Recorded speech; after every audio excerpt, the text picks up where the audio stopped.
శుభమస్తు శుభమస్తు అవిఘ్నమస్తు. శ్రీ రాజశ్యామలాంబ సహిత దశమహావిద్య ఆలయం స్వర్ణ దేవాలయం గోల్డెన్ టెంపుల్ నిర్మాణం కొరకు లోకక్షేమార్థం దశమహావిద్య మహాయాగం 11 లక్షల కొబ్బరికాయలతో లక్ష్మీ గణపతి హోమం మరియు 11 కోట్ల కుంకుమార్చన కనక మహాలక్ష్మి కుంకుమార్చన సత్తుపల్లి శ్రీ లక్ష్మీ గణపతి ఆలయమునందు 108 రోజుల పాటు నిర్వహించబడును. ఈ కార్యక్రమంలో భక్తులందరూ పాల్గొని తీర్థ ప్రసాదములు స్వీకరించి భగవత్ కృపకు పాత్రులు కాగలరని మనవి. స్వర్ణ దేవాలయ నిర్మాణము మహాసంకల్పం, సాహసోపేతమైన నిర్ణయం. ఇది అమ్మ నిర్ణయం, ఇది దైవ సంకల్పం, భక్తుల శిష్యకోటి సంకల్పం. ఈ మహాసంకల్పం నెరవేరడానికి 999 యజ్ఞములను పూర్తి చేసుకుని సహస్ర యాగములు అడుగు పెడుతోన్న వేళ ఈ మహోత్సవమైన కార్యక్రమానికి స్వర్ణాలయ నిర్మాణానికి శ్రీకారం చుట్టిందే శ్రీదేవి శ్రీ విద్యాపీఠం.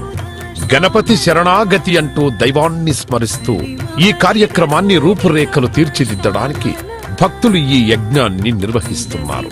ఈ స్వర్ణాలయ నిర్మాణానికి స్థలదాతలు, విగ్రహదాతలు, నిర్మాణదాతలు, పోషకులు, రాజపోషకులు, మహారాజ పోషకులు, భక్తులు సహాయ సహకారములు అందించి తెలంగాణ ప్రాంతంలో ప్రతిష్టాత్మకంగా ఈ దేవాలయ నిర్మాణాన్ని చేయడానికి ఇంటికొక పువ్వు ఈశ్వరుడికొక మాల అన్నట్లుగా అందరూ సహాయ సహకారాలు అందించవలసిందిగా కోరుతున్నాం.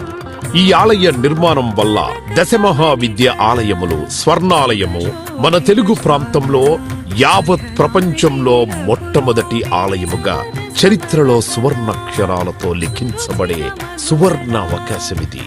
అంతేకాకుండా దశమహావిద్య ఆలయ నిర్మాణం ద్వారా ఎవరెవరికి ఎలాంటి విద్యతో ఏ అవసరం వచ్చినా ఆ విద్యా సంబంధమైన దేవతలను ఏకకాలంలో అర్చించి సేవించి దర్శించి అమ్మ కృపకు పాత్రులవ్వడానికి ఈ ఆలయం ఎంతో మార్గదర్శకంగా ఉంటుంది అనడంలో ఎటువంటి అతిశయోక్తి లేదు.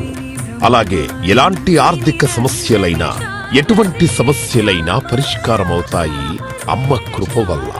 కలిపురుషుడి యొక్క ప్రభావం చేత కలియుగంలో ప్రకృతి వైపరీత్యములు, ప్రకృతిలో అనేక రకాల గ్రహగతుల చేత మానవుడి జీవితం ప్రశాంతం లేకుండా జీవితాన్ని గడుపుతూ దినదిన గండం 100 ఏళ్ల ఆయుష్ అన్నట్లుగా ప్రతిక్షణం మనసు ప్రశాంతత లేకుండా కలి ప్రభావం చేత ఎటువంటి పూజలు, ఎటువంటి యజ్ఞాలు, ఎటువంటి సాధనలు చేసినా కూడా సరైన ఫలితాలు లేక అంధకారంలో కొట్టుమిట్టాడుతున్నట్టుగా అన్ని ఉన్నా ఏదో కోల్పోయినట్లుగా జీవితానికి సుఖం లేకుండా కాలము గడుపుతున్న జీవకోటికి కామకోటి పరమాచార్యుల యొక్క, జగద్గురువుల యొక్క, అస్మద్ గురువర్యుల యొక్క ఎన్నో కోట్ల తపశ్శక్తిని ధారాదత్తం చేసి ఈ ఆలయ నిర్మాణం చెయ్యడానికి మహాసంకల్పం చేసినాము. పూర్వజన్మలో దాన ధర్మాలు చేయడం వల్ల ఈ జన్మలో దాన ధర్మాలు చేసే శక్తి మనకు లభించింది. అటువంటి శక్తి కలిగి ఉండి కూడా దాన ధర్మములు చేయకపోతే ఈ జన్మకు చరితార్థం లేదు. మనవంతు దాన ధర్మాలు చేస్తే, ఎటువంటి దాన ధర్మాలు చేస్తే అత్యంత ఉత్కృష్టమైన పుణ్య ఫలితం లభిస్తుందో అటువంటి పుణ్య ఫలితం లభించే అవకాశం ఈ స్వర్ణ దేవాలయ నిర్మాణంలో భాగస్వాములవ్వటం.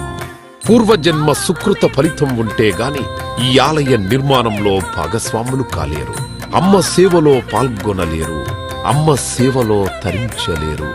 ఒకవేళ తరించాలని ఆశ ఉన్నా కను ప్రభావం వల్ల మిమ్మల్ని కర్మల వైపు ఆ కలి ప్రభావం ముందుకు తీసుకుని వెళుతుంది తప్ప దైవ మార్గంలో నడిపించడానికి ఎట్టి పరిస్థితుల్లో మన మనస్సును ఒప్పుకునేలాగా చెయ్యదు. అయినప్పటికీ వాటన్నిటినీ దాటుకొని అపర దేవత సేవలో పాల్గొనటం ఎంతో మంది భక్తులు ఇప్పటికే ముందుకు రావటం మేము ఈ దేవాలయ నిర్మాణంలో భాగస్వాములవుతాం. శ్రీ రాజశ్యామల సహిత దశమహావిద్యా స్వర్ణాలయం నిర్మాణ మహాసంకల్పం శ్రీదేవి శ్రీ విద్యాపీఠం శ్రీ లక్ష్మీ గణపతి ఆలయం సత్తుపల్లి కంచికామ